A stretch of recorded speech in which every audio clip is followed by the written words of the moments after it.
Hello, this is me, Steamer Explorers again, and this time we're gonna do a battle between Godzilla, the giant that has never lost any battle, versus everyone's favorite bird, Woody Woodpecker.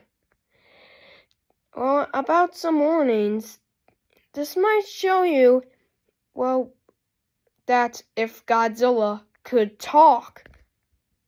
So we're gonna start that battle in 3, 2, 1.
You go get a girlfriend.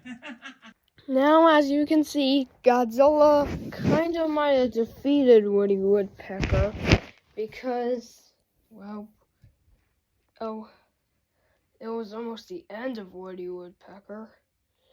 But at least Godzilla let him live. And soon we're gonna make another video called Woody Woodpecker versus Tai Lung. So we can see how Woody Woodpecker fights his opponent. He only lost once. I hope he doesn't lose in the next battle video. But now Godzilla and Woody Woodpecker are friends.